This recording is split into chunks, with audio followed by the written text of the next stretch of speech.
کہ جب بھی ہم دیکھتے ہیں سماج میں بیماریاں ایک ایسی چیز ہے جس سے کوئی انسان ایکسیپشنل اور مستثنیٰ نہیں ہے.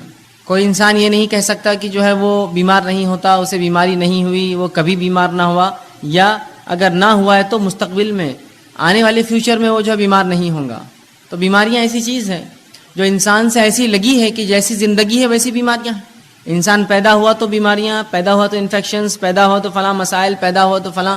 اور بیماریاں مطلب انسانی سماج، انسانی زندگی سے بالکل بہت گہرائی سے لگی ہوئی، اس سے مستثنیٰ، اس سے ایکسیپشنل، اس سے بچ کر کسی کو چارہ انسان کو ہی نہیں کہ بیمار نہ ہو. پھر چاہے یہ بیماریاں کتنی متشدد، کتنی زیادہ سخت ہوں گی، کتنی کم ہوں گی، معمولی ہوں گی یا اور زیادہ تیز ہوں گی، ایک الگ بات ہے. لیکن جب بھی لوگ بیمار ہوتے ہیں تو یہ سمجھتے ہیں کہ شاید شریعت اسلامیہ نے اس معاملے میں کوئی خاص رہنمائی نہیں کی ہماری، تو لہٰذا جب بیمار ہو جاتے ہیں تو اپنے طریقے سے، من مانے ڈھنگ سے، من چاہے ڈھنگ سے، اپنی مرضی سے جو ہے لوگ علاج کرتے ہیں. اس معاملے میں حرام اور حلال کی کوئی تمیز رکھی ہی نہیں جاتی ہے کہ کیا چیز حلال ہے، کیا حرام ہے، کیسی بیماریوں میں کیسا علاج کیا جائے، کیا چیز استعمال ہو سکتی، کیا نہیں ہو سکتی، کون سا طریقہ درست ہے، کون سا غلط ہوگا، کیا چیز کھائی جائے، کیا نہ کھائی جائے. ہم سمجھتے ہیں شاید شریعت نے اس معاملے میں رہنمائی نہ کی، اور پھر شریعت کو ایک طرف رکھ دیتے ہیں، کہتے ہیں ہاں یہ تو دین ہے، اسلام ہے، ٹھیک ہے، نماز روزہ ٹھیک ہے، لیکن ابھی ہم بیمار ہیں تو لہٰذا اس میں شریعت کا کوئی حل چونکہ نہیں ہے، وہ الٹرنیٹ ڈھونڈتے ہیں، اس سے ہٹ کر کچھ ڈھونڈتے ہیں. پھر ہم دیکھتے ہیں کہ وہ کتاب و سنت کو چھوڑ کر، شریعت کو چھوڑ کر، قرآن حدیث کو چھوڑ کر، نبی اکرم صلی اللہ علیہ وسلم صحابہ کے بتائے طریقے کو چھوڑ کر من مانی کرتے ہیں. مثال کے طور پر کوئی تعویذ لٹکا لیتا ہے، یہ سمجھتا ہے کہ اس سے شاید شفا ہو جائے، اس لیے کہ فلاں کسی نے کہہ دیا کہ بیئر پینے سے جو ہے پتھری نکل جاتی، تو ان کو لگا کہ اب علاج چکی ہے، شریعت اس میں کوئی رہنمائی تو کرتی نہیں ہے، لہٰذا آپ شراب پینا شروع کر دو. کچھ لوگوں کو دیکھا گیا کہ وہ گانجا اور افیم پیتے ہیں، اس لیے کہ انہیں لگتا ہے کہ فلاں مرض کا کوئی علاج نہیں ہے، شریعت نے اس میں رہنمائی نہیں کی، لہٰذا ہم یہ کر لیں. اور پتہ نہیں کیا کیا لوگ اس میں کرتے ہیں بنا حلال اور حرام کی تمیز رکھے، بنا جانے کہ یہ چیز جو استعمال کی جا رہی ہے شریعت نے اس کو سینکشن کیا نہیں کیا، حلال جانا نہیں جانا، اس کو حرام تو نہیں قرار دیا. اور اس معاملے میں جب کوئی کہتا ہے بھائی یہ حرام ہے حلال، تو کہتے دیکھو ہم بیمار ہیں، ہماری تکلیف ہم کو معلوم ہے، آپ ذرا خاموش بیٹھ جائے تو اچھا ہے، اس معاملے میں ہمیں کرنے دیجیے، ہم کر رہے ہیں، اگر مجھے اس سے سکون ملتا ہے تو میں اسی کو اختیار کرتا ہوں.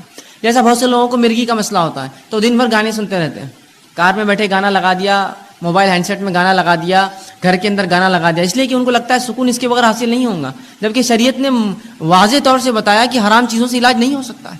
تو ہم یہ سمجھتے ہیں جب بیمار ہو جاتے ہیں کہ شاید اب شریعت میں ایسی کوئی رہنمائی نہیں، لہٰذا منمانی کی جائے، اب جو چاہے کرو، جیسے چاہے علاج کرو، حرام حلال کی کوئی تمیز نہیں، چاہے میوزک کا اس میں استعمال ہو، چاہے ناچنا گانا اس میں پڑے، چاہے شراب پینا پڑے یا کوئی اور کام کرنا پڑے، سب کرو، اس لیے کہ اس معاملے میں ہم جو ہے لاوارث جیسے یا بنا سرپرستی کے چھوڑ دیے گئے، اب بہرحال معاملہ ہم کر سکتے ہیں.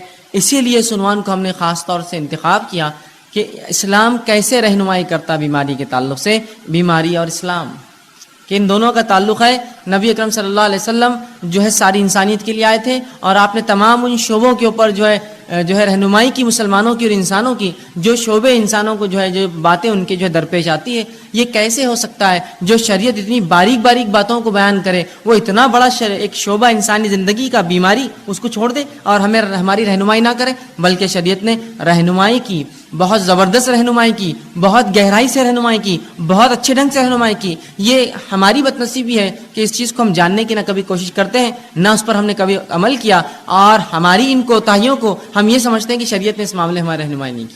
یاد رکھیے اس کو جاننے کی ضرورت ہے. جب آپ شریعت کو پڑھیں گے، یہ شریعت ایسے ایسے شعبوں میں ایسی ایسی جگہوں پر رہنمائی کرتی ہے جہاں ہم توقع بھی نہیں کرتے کہ یہاں شاید رہنمائی ہوئی. مثال کے طور پر ایک انسان اپنی ازدواجی زندگی، میاں بیوی کے رشتے کیسے قائم رکھے، شریعت نے یہاں بھی رہنمائی کی. کچھ لوگ سمجھیں گے یہ تو بےحائی ہے، یہ بےحائی نہیں، یاد رکھیے یہ طریقہ زندگی ہے. اگر وہاں رہنمائی نہ کرتا تو پھر انسان تو منمانے ڈھنگ سے اختیار کرتا اور انسان نہیں جانور بن جاتا. تو اس جگہ بھی شریعت نے رہنمائی کی جس جگہ کے اندر جو ہے عموماً لوگ جو ہے شرمائیں گے کہنے کے لیے، اور نبی اکرم صلی اللہ علیہ وسلم نے جو کہ سب سے باحیا شخصیت تھی وہ باتیں بھی بتائی حیا کے باوجود، تاکہ آنے والی نسلوں کو اس مسئلے میں بھی رہنمائی ہو. تو وہ دین اور شریعت اور وہ نبی کیسے لوگوں کو اس معاملے میں رہنمائی نہ کرے کہ بیماری کا کیا معاملہ ہے، بیماری میں اسلام کیا معاملہ دیتا ہے، بیمار کے ساتھ کیا سلوک ہو، کن چیزوں سے علاج کیا جائے، کون سی چیزیں حلال ہے، کون سی چیزیں حرام ہے، کن چیزوں کی تاکید کی گئی، صحت کی حفاظت کس طرح کی جائے، صحت کی اہمیت کیا ہے، بیمار ہو جائے تو کیا کیا کیا جائے، بیماری بڑھ جائے تو کیا کیا ہے، بیمار پرسی کے لیے کیا کیا جائے، اگر مرض الموت اتنا اس کا مرض بڑھ گیا کہ موت کی قریب ہے تو موت کے قریب کیا کیا جائے، اگر مرنے لگے تو مرتے وقت کیا کیا جائے، اور اگر مر جائے تو مرنے کے بعد کیا کیا جائے. یہ تمام رہنمائی شریعت نے کی ہے.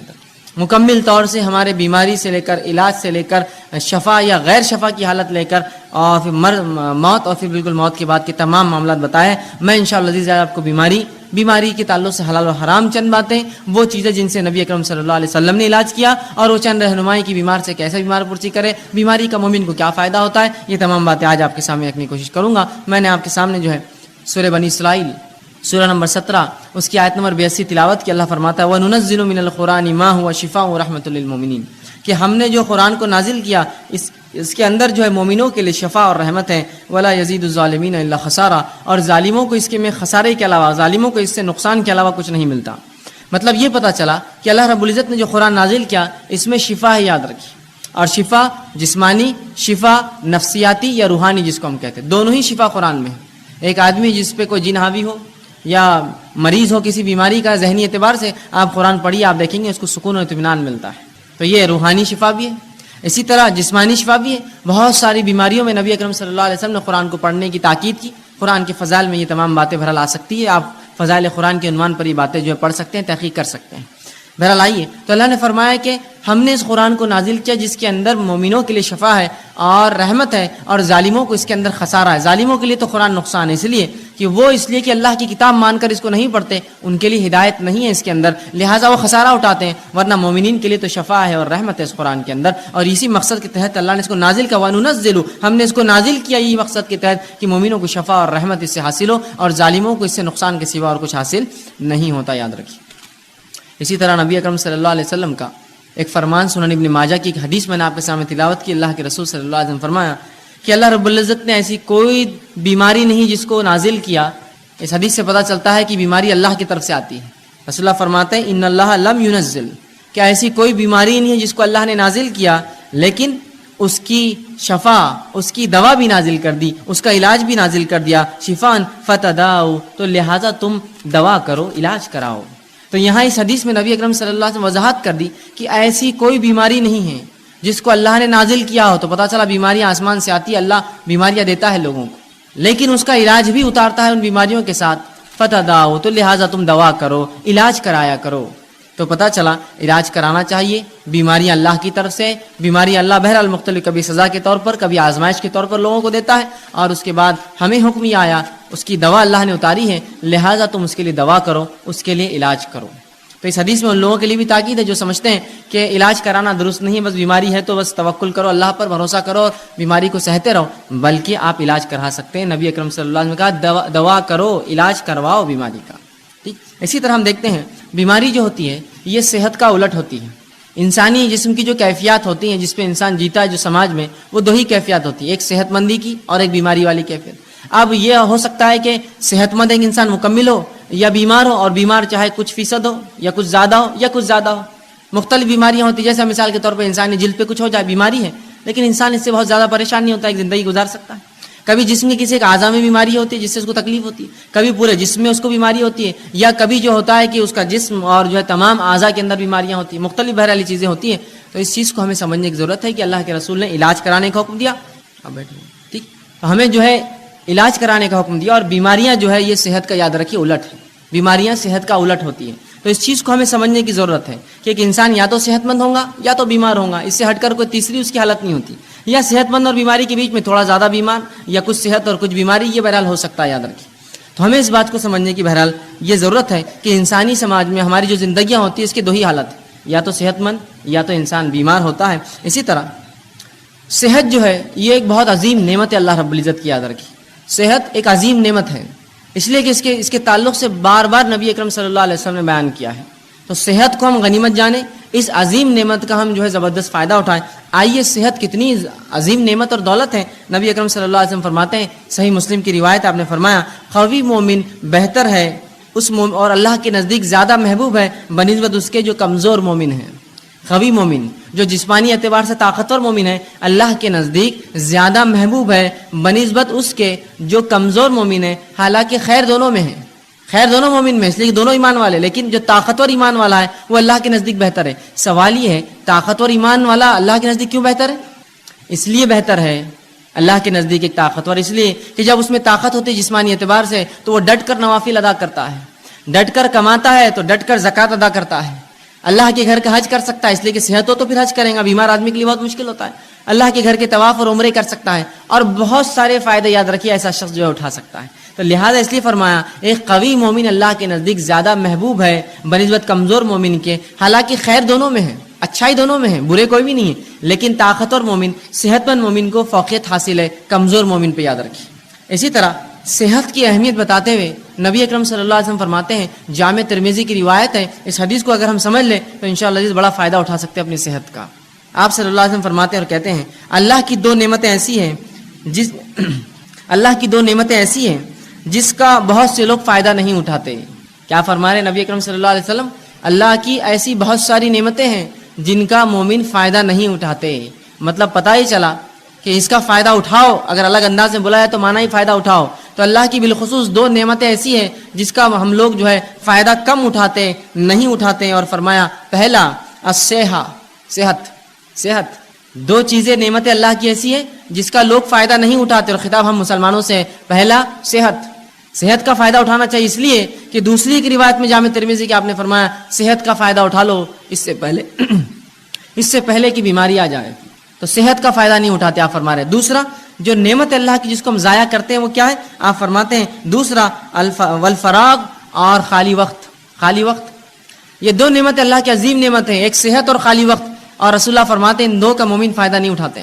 اور واقعی میں بات کتنی سچ ہے کہ جب اللہ ہمیں صحت دیتا ہے تو ہم کوئی کام نہیں کرتے ہیں, جب بیماری آتی تو ذکر و اذکار, صدقات, نوافل سب کا ہمیں جوش جاگ جاتا ہے. جب صحت تھی کیوں نہیں فائدہ اٹھایا؟ جب ذکر و اذکار کرتے, جب نمازیں پڑھتے, قیام کرتے, اہتمام کرتے, اس لیے کہ جب اللہ نے طاقت دی تھی. یا پھر جوانی تو چھوڑ دیتے ہیں, جوانی جب گزر جاتی ہے اور بڑھاپے میں پھر تمام اعمال کرنے کی کوشش کرتے جو جوانی کی عبادتیں تھیں. یقیناً شریعت یہ نہیں کہہ رہی کہ بڑھاپے کی عبادتیں قبول نہیں ہوتی, لیکن جوانی کی عبادتیں زیادہ مطلوب ہے بڑھاپے کے مقابلے میں, اس لیے کہ یہاں انسان ینگ ہوتا ہے, اس میں جوش ہوتا ہے, اور بہت سارے ایسے کام کر سکتا ہے جو عمر نہیں کر سکتا ہے وہ بڑھاپے کی عمر میں. تو کہا دو ایسی نعمتیں ہیں جس کا انسان فائدہ نہیں اٹھاتے, لوگ فائدہ نہیں اٹھاتے, مسلمان نہیں اٹھا رہے ہیں. ایک صحت اور دوسرا الفراغ اور خالی وقت. کتنی صحیح بات کہی. آج کتنا خالی وقت ہمارے نوجوانوں کے پاس ہے, لیکن کیا اس کا استعمال ہو رہا ہے؟ نہیں ہوتا ہے. کہاں ہوتا ہے؟ لوگ کہتے ہیں میں مصروف ہوں, لیکن مصروفیت کیا ہے؟ 2 گھنٹے 4 گھنٹے کہیں جا کے اور اس کے بعد خالی وقت بیٹھے ہیں, کبھی کھا رہے ہیں, کبھی کھیل رہے ہیں, کبھی بیٹھ رہے ہیں, کبھی چائے کی دکان پہ, کبھی حقوق پارلر کے اندر ہے, تو کبھی جم میں پڑے ہوئے, تو کبھی سوئمنگ پول پہ خالی وقت گنوا رہے ہیں, تو کبھی گھومنے پھرنے جا رہے ہیں. گویا اگر ایک انسان پورا 1 مہینہ اپنا شیڈیول نکالے, اپنا ٹائم ٹیبل بنائے, تو دیکھیے اس کے اندر سے میں سمجھتا ہوں بمشکل ہر روز 2 سے 3 گھنٹے ایسے جو واقعی میں جینوین یقینی طور سے وہ جو کچھ کام کرتا ہے, باقی سب رکامہ ہوتا ہے, خالی ہوتا ہے, اور فالتو کاموں کو وہ کام سمجھتا ہے.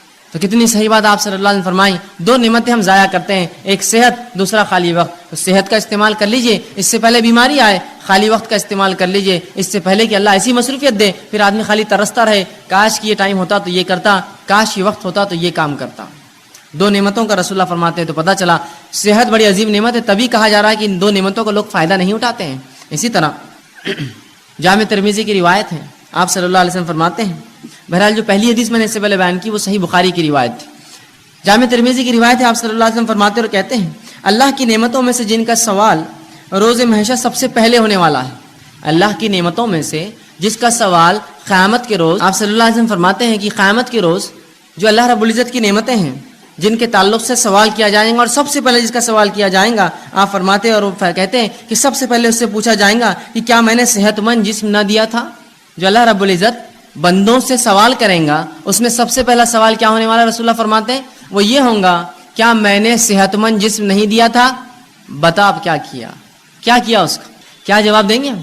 اللہ صحت دی تھی تو میں نے تو منشیات میں, نشوں میں, تمباکو خوری کے اندر, سگریٹ نوشی کے اندر جسم کو برباد کیا, کھیل کود کے اندر, وہ کام نہیں کر پایا. یہ جواب دیں گے, سوال ہونے والا ہے. صحت دیا تھا, جسم دیا تھا, اچھا کیا استعمال کیا, کتنی نمازیں پڑھی, کتنے نوافل کا اہتمام کیا, مال و دولت دیا تھا اس کے ساتھ صحت دی تھی, کتنے حج اور عمرے کیے, تو نے کیسی اپنی صحت کو لگایا, میری راہ میں کوئی کوشش کی, مومنوں کی کبھی مدد کی, مصیبت زداؤں کے لیے آگے بڑھا, جو جسمانی قوت تھی اس کا استعمال کیا, اس کے ساتھ مالی اثر. سوال ہونے والا جسم دیا تھا, کیا جواب دیں گے ہم؟ بلکہ ایک روایت میں آتا ہے کہ اللہ پوچھیں گا میں نے جسم دیا تھا, کس چیز میں اس کو برباد کیا تو نے, اس جسم کو کہاں لگایا, وہ جسم تو نے کہاں اس کو بوسیدہ کر کے آیا, کیا جواب دیں گے ہم؟ آج ہم دیکھتے ہیں کہ لوگ یا ہمارے نوجوان طبقہ جو ہے بوڑھے بوڑھے ہوتے جا رہے ہیں, کام کر کر کے تھک گئے, اور نوجوان سستی اور کاہلی کے اندر اتنے ہی زیادہ آگے بڑھے ہوئے کہ انسان گھر کا بوڑھا کام کر کر کے تھکا ہوا ہے, اور نوجوان جو ہے بالکل آرام کر رہے ہیں, ان کو کوئی فکر نہیں, نہ گھر کی, نہ کمانے کی, نہ آگے چیزوں کی. اللہ رب العزت کو یاد رکھیے, اگر اللہ نے کتنا بھی دیا, یہ جسم جو اچھا دیا ہے صحت مند, قیامت کے روز سوال ہونے والا ہے کیا کیا. پہلا سوال یہ ہونے والا ہے, اچھا جسم دیا تھا, یہ سوال ہوگا.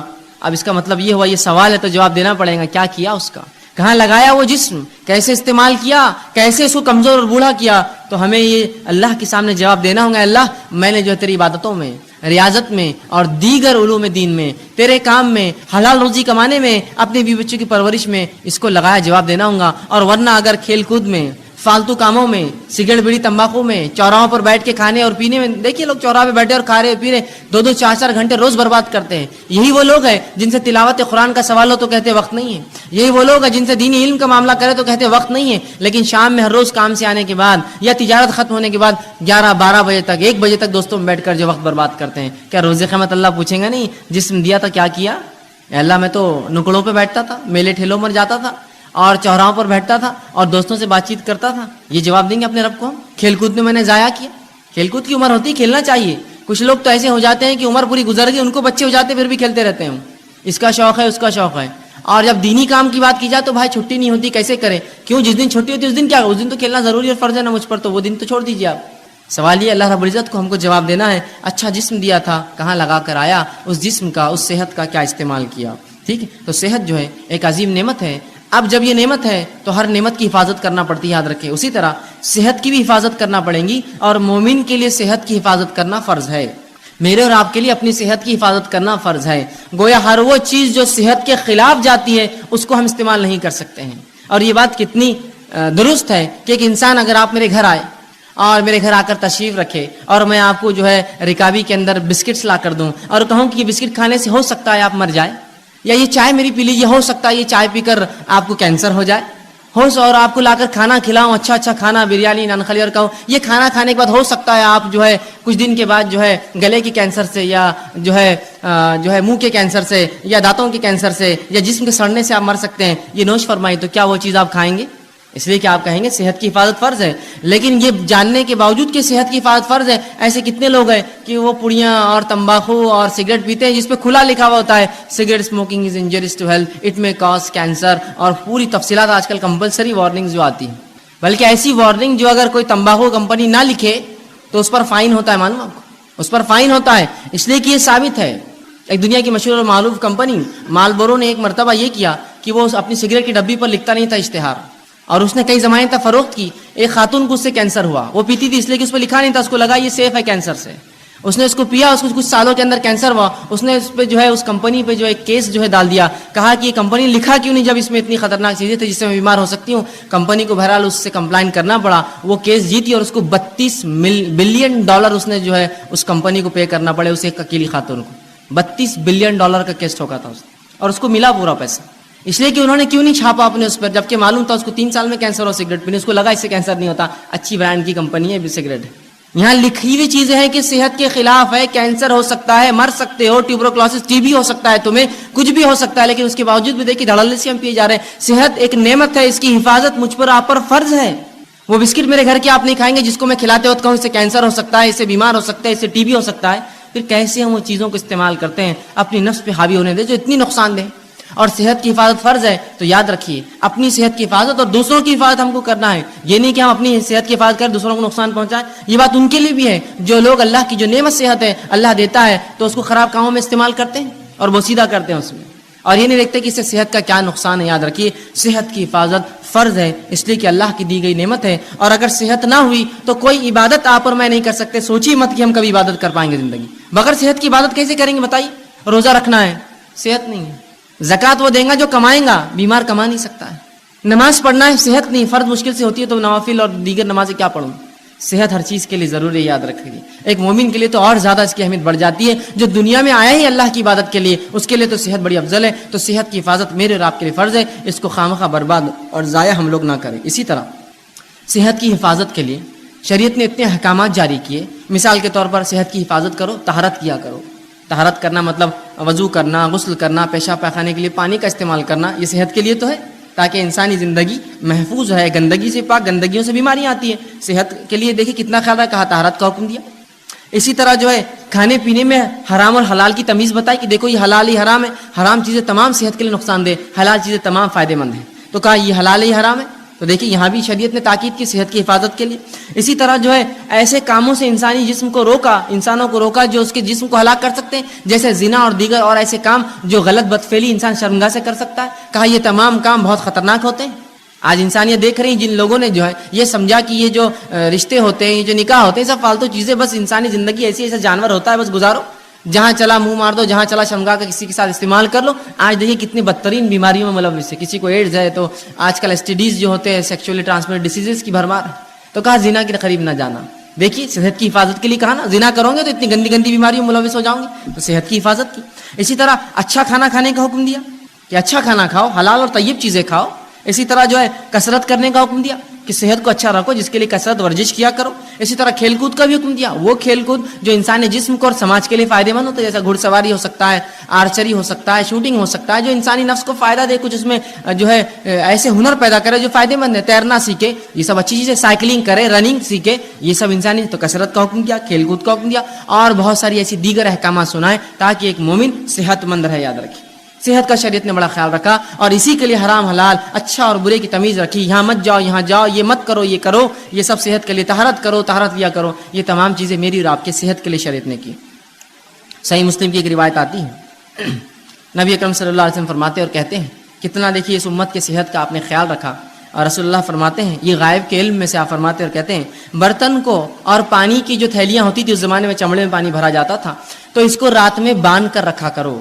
اس لیے کہ سال میں کوئی ایک دن ایسا ہوتا ہے کہ اللہ رب العزت آسمان سے بیماری نازل کرتا ہے، اور وہ بیماری جو ہے آسمان سے اترتی ہے، اور ایسی کسی کھلی چیز کو جب پاتی ہے جس کا ڈھکن رکھا نہ گیا ہو، کوئی کھانے کا برتن جس پہ ڈھکن نہ ہو، اس کا منہ بند نہ ہو، یا کوئی پانی کا ایک برتن ہو جس کا منہ بند نہ ہو، تو اس میں داخل ہو جاتی ہے. کیا فرمایا آپ نے؟ یہ بھی غائب کا معاملہ ہے. آپ یہ کہہ سکتے ہیں بیماری تو جراثیم پھیلاتے ہیں اور جراثیم تو کہیں بھی جا سکتے ہیں، یہ غائب کا، اس لیے میں نے پہلے کہہ دیا. اللہ بیماری کو جب نازل کرتا ہے، رسول اللہ فرماتے ہیں ہر روز اپنے برتنوں کو کھانے کی ڈھکا کرو اور پانی پینے کی چیزوں کو بند رکھا کرو، اس لیے کہ سال میں ایک دن ایسا ہوتا ہے جب اللہ آسمان سے بیماری کو نازل کرتا ہے، اور وہ بیماری جو انسانوں میں آتی ہے اور ہر وہ کھلی چیز، کھلا برتن اور کھلا پانی کا جو حصہ ہوتا ہے اس میں داخل ہو جاتی ہے. تو کہا کھانے پینے کی چیزوں کو ڈھکا رکھو. ویسے بھی کھانے پینے کی چیزوں کو آپ ڈھکیں گے تو یہ بیماری سے تو آپ بچے ہی رہیں گے، ساتھ میں گندگیوں سے، مکھی مچھر سے، غلاظت سے، دھول مٹی سے، اور پتہ نہیں کیا کیا کتنے فائدے ہیں. تو آپ سال بھر ڈھکے رکھیں، کہ تو ایک دن کب آئیں گا نہیں پتا ہے، تو گویا سال بھر ڈھکیں گے، مطلب سال بھر اپنے کھانے اور پینے کی حفاظت کرو، کھلا مت چھوڑا کرو، گندگی مت داخل ہونے دو. دیکھیے کتنا جو ہے شریعت نے حفاظت کی صحت کی ایک مومن کر ایک مسلمان. اسی طرح بیماری جو ہوتی ہے وہ صحت کی الٹ ہوتی ہے. اب بیماری کیا ہے؟ بیماری کو ہم یوں کہہ سکتے ہیں، اس کی تعریف میں دے سکتے ہیں کہ انسانی جسم میں کوئی اعضا میں تکلیف ہو یا کمی ہو یا بگاڑ آ جائے. پورے انسانی جسم میں یا کسی ایک اعضا میں کوئی تکلیف ہو یا بگاڑ آ جائے، یہ بیماری ہوتی ہے. انسانی جسم میں مطلب پورے شریر میں، پورے جسم میں، یا کسی ایک اعضا میں، ہاتھ، پیر، سر، کان، ناک، منہ، گلا، انگلیاں، کچھ بھی ہو سکتا ہے. کسی ایک اعضا میں کوئی تکلیف ہو یا اس میں کوئی بیماری ہو، اس چیز کو، یا اس میں کوئی بگاڑ آ جائے یا کمی آ جائے، اسے بیماری کہا جاتا ہے. سر درد ہو رہا ہے، بلڈ پریشر ہے، شوگر ہے، یہ پورے جسم کی بیماریاں خون کے اندر رہتی ہیں. ہاتھ میں تکلیف ہے، ہاتھ کھنچتا ہے، پیر میں فلاں ہے، انگلیاں خراب ہو جا رہی ہے، فلاں ہوتا ہے، کان میں ٹیچ، تو یہ اعضا کی بیماریاں. تو کوئی بھی چاہے پورے جسم میں کوئی چیز ہو تکلیف دے یا جو ہے کسی اعضا میں، اسے بیماری کہا جاتا ہے. یاد رکھیں. اسی طرح بیماری جو ہوتی ہے یہ مومنوں کے لیے آزمائش ہوتی ہے. یاد رکھیں، بیماری مومنوں کے لیے آزمائش.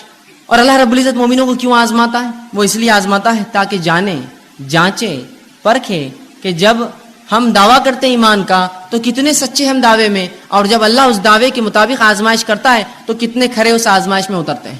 تو اللہ رب العزت مومنوں کو آزماتا ہے بیماری کے ذریعے. تو یاد رکھیے مسلم کی روایت ہے، صحیح مسلم اور مسند احمد کی، آپ صلی اللہ علیہ وسلم فرماتے ہیں مومن کا معاملہ بڑا عجیب ہے. جب اللہ اسے فراوانی دیتا ہے، خوشحالی دیتا ہے تو اللہ کا شکر بجا لاتا ہے، یہ اس کے لیے خیر ہے، ثواب کا باعث ہے. اور جب اللہ تنگ دستی دیتا ہے، مصیبت دیتا ہے، پریشانی دیتا ہے، بیماریاں دیتا ہے، تو تب صبر کرتا ہے، یہ اس کے لیے خیر اور باعث کا معاملہ ہوتا ہے. اور یہ معاملہ سوائے مومن کے کسی اور کا نہیں ہوتا. مطلب مومن کے تمام معاملے خیر اور برکت والے ہیں کہ اگر اللہ نے فراوانی دی، اللہ کا شکر ادا کرتا ہے، اس کا اجر پاتا ہے. اللہ نے تنگ دستی دی، مشکل دی، بیماری دی، تو اس پر صبر کرتا ہے، اور ان دونوں کے اندر وہ جو ہے بدلہ پاتا ہے.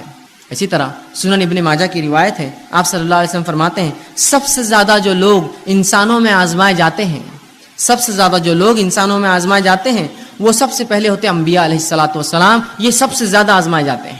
دوسرا فرمایا علماء حق، یہ دوسرے نمبر پہ جو آزمائے جاتے ہیں۔ تیسرا فرمایا صالحین اس امت کے نیک لوگ یہ تیسرے نمبر پہ آزمائے جاتے ہیں، اور فرمایا ان میں سے کچھ ایسے گزرے ہیں پچھلی قوموں میں، انبیاء، علماء حق اور صالحین، کہ جن کو ایسی بیماریاں اللہ نے دی کہ جن کے جسم میں کیڑے پڑ گئے، بیماری آزمائش ہے، ان کے جسم میں کیڑے پڑ گئے، صالحین اور ان نیکوکاروں کے اس حد تک بیمار ہوئے کہ اس بیماری میں ان کا انتقال ہو گیا۔ اسی طرح کچھ ایسے تھے اللہ نے ایسی غربت دی، اتنا غریب بنایا کہ سوائے ٹاٹ کے کپڑے، کھدر جو موٹے کپڑے ہوتے پہننے کے ان کے پاس نصیب نہ تھا، اور آگے فرمایا پہننے کو کچھ نہ تھا سوائے ٹاٹ کا کپڑا، لیکن اس میں وہ اس سے زیادہ خوش تھے جتنا تم فراوانی اور خوشحالی میں خوش رہتے ہو۔ مطلب یہ انبیاء، یہ علماء حق اور یہ صالحین ان بیماریوں میں، ان پریشانیوں میں، ان غربت میں بھی اتنے خوش تھے، اتنے مطمئن تھے کہ جتنے ہم لوگ خوشحالی میں خوش نہیں ہوتے ہیں۔ اس لیے کہ یہ انبیاء، یہ علماء حق، یہ صالحین جانتے ہیں کہ یہ آزمائش اللہ کی طرف سے ہے، اور ہر آزمائش کا مومن کو کیا ملتا ہے؟ بدلہ ملتا ہے۔ تو جب بھی ہماری آزمائش ہو یاد رکھیے ہم صبر کریں، اور اللہ رب العزت کسی بھی انسان کو اس کے طاقت سے زیادہ نہیں آزماتا۔ اللہ سبحانہ تعالیٰ سورہ بقرہ سورہ نمبر 2 آیت 286 میں فرماتا اور کہتا ہے لا یکلف اللہ نفسا الا وسعها، اللہ کسی نفس کو اس کے طاقت سے زیادہ نہیں آزماتا۔ یاد رکھیے مجھے اور آپ کو ہماری طاقت سے زیادہ نہیں جو ہے آزماتا ہے، بلکہ جتنی طاقت ہے اتنی ہی آزمائش آتی ہے۔ تو اگر بیماری دی تو یہ طاقت تھی تب دی، مصیبت دی طاقت تھی تب دی، کسی نعمت کو دے کر چھین لیا یہ طاقت تھی تبھی چھینا۔ اللہ کسی کو اس کے جو ہے برداشت سے زیادہ نہیں آزماتا، اور اللہ کا معاملہ تو ہر بار یہ ہوتا ہے۔ سورہ بقرہ سورہ نمبر 2 آیت 175 میں فرمایا اور کہا یرید اللہ بکم اليسر ولا یرید بکم العسر، کہ اللہ رب العزت تو تمہارے ساتھ آسانیاں کرنا چاہتا ہے، وہ تمہیں مشکلات میں نہیں ڈالنا چاہتا ہے۔ تو یہ بیماریاں میرے اور آپ کے لیے آزمائش ہے۔ اب جب بھی کوئی بیمار ہو تو ہم صبر کریں، اس لیے کہ صبر کرنے والوں کے تعلق سے سورہ بقرہ سورہ نمبر 2 آیت 156 میں کہا فبشر الصابرین، کہ صبر کرنے والوں کو بشارت دو، یہاں خوشخبریاں دینے کا حکم دیا کہ جو لوگ صبر کرتے ہیں فبشر الصابرین الذین اذا اصابتهم مصیبۃ قالوا انا للہ وانا الیہ راجعون، کہ جو لوگ مصیبت جن پر آتی ہے اور مصیبت میں صبر کرتے ہیں ان کو خوشخبریاں دے دو، اور جب ان پر مصیبت آتی ہے تو یہ مومن کہتے ہیں قالوا انا للہ وانا الیہ راجعون، ہم اللہ کی طرف سے آئے تھے اس کی طرف لوٹ کر جانا ہے۔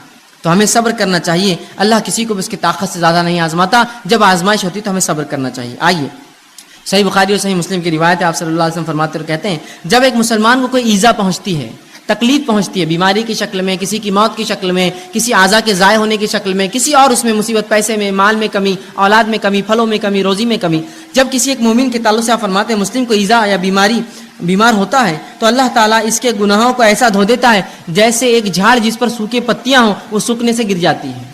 ایک مومن کو جب تکلیف، مصیبت، بیماریاں آتی ہیں تو اللہ اس کے گناہوں کو ایسا اس سے الگ کر دیتا ہے جیسے کہ ایک جھاڑ جس کے پتے سوکھ چکے ہیں وہ اس سے الگ ہو جاتے ہیں۔ ایسے مومن کے گناہ جو ہے بیماری کی وجہ سے، مشکل اور تکلیفوں کی وجہ سے دور ہو جاتے ہیں۔ یاد تو ہر تکلیف جو مومن کو ہے اگر صبر کرے تو باعث اجر بنتی ہے، اس کے گناہ اس سے جھڑ جاتے ہیں۔ اسی طرح سنن ابو داؤد کی روایت ہے، آئیے وہ لوگ جو بیمار رہتے ہیں، پریشان ہوتے ہیں، پریشان مت ہوئیے، سنیے نبی اکرم صلی اللہ علیہ وسلم کیا فرماتے ہیں اور کہتے ہیں۔ آپ فرماتے ہیں اللہ مسلمانوں کے گناہ بیماریوں کی وجہ سے دھو دیتا ہے، اللہ مسلمانوں کے گناہ بیماریوں کی وجہ سے دھو دیتا ہے، اس حد تک کہ جیسے سونا اور چاندی کے میل کو آگ الگ کر دیتی ہے، بیماریاں مومن سے اس کے گناہوں کو ویسی الگ کر دیتی ہے جیسے آگ سونے اور چاندی کے میل کو الگ کر دیتی ہے۔ آپ جانتے ہیں نا سونے چاندی کو صاف کرنے کے لیے اس کو آگ میں ڈالا جاتا ہے، پگھلنے کے بعد سونا چاندی جو ہے رہ جاتا ہے اور غلاظت اوپر آتی ہے، اس سے نکال لی جاتی ہے۔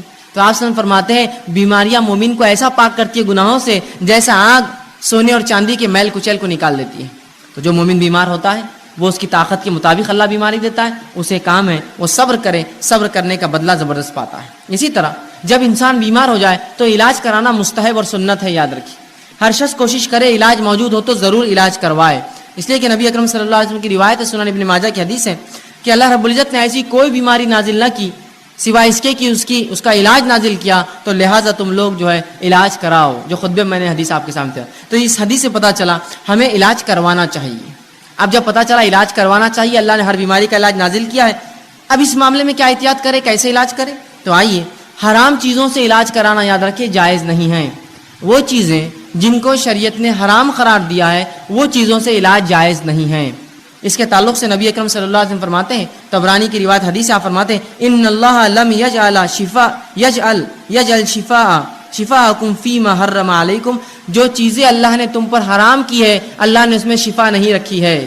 سمجھ گیا بات کو؟ حرام اشیاء کے اندر اللہ نے شفا رکھی ہی نہیں ہے، اس میں کبھی فائدہ ہو ہی نہیں سکتا. گو تھوڑے وقت کے لیے ایسا لگتا ہو کہ فائدہ ہے لیکن وہ شفا کبھی نہیں دے سکتا، اس لیے کہ رسول اللہ نے فرما دیا جن چیزوں کو اللہ نے تم پر حرام قرار دیا ہے اس میں کسی قسم کی شفا نہیں رکھی ہے. تو لہٰذا وہ اشیاء جو حرام ہیں، نشے کی چیزیں ہو سکتی ہے، دیگر اور چیزیں ہو سکتی ہے جو شریعت نے حرام قرار دی، ان کو کر کے ہم یہ نہ سمجھیں کہ اس سے فائدہ ہو سکتا ہے، اس سے شفا مل سکتی ہے، پھر چاہے بیماری جو ہے وہ نفسیاتی ہو یا جسمانی ہو. یاد رکھیں حرام چیزیں کر کے شفا حاصل نہیں کی جا سکتی، رسول اللہ نے اس کی وضاحت کر دی. تو جب بھی اب مجھے اور آپ کو اگر ہم بیمار ہو جائیں علاج کروانا ہے تو حلال چیزوں سے علاج کروانا پڑے گا، حرام چیزوں میں اللہ رب العزت نے شفا نہیں رکھی. اسی طرح اب کوئی شخص بیمار ہو جائے تو بیمار ہونے کے بعد یاد رکھیے قرآن و احادیث سے جو دم ثابت ہے، جو پڑھ کر پھونکنا چاہیے، دوا کے ساتھ یہ بھی کرنا چاہیے.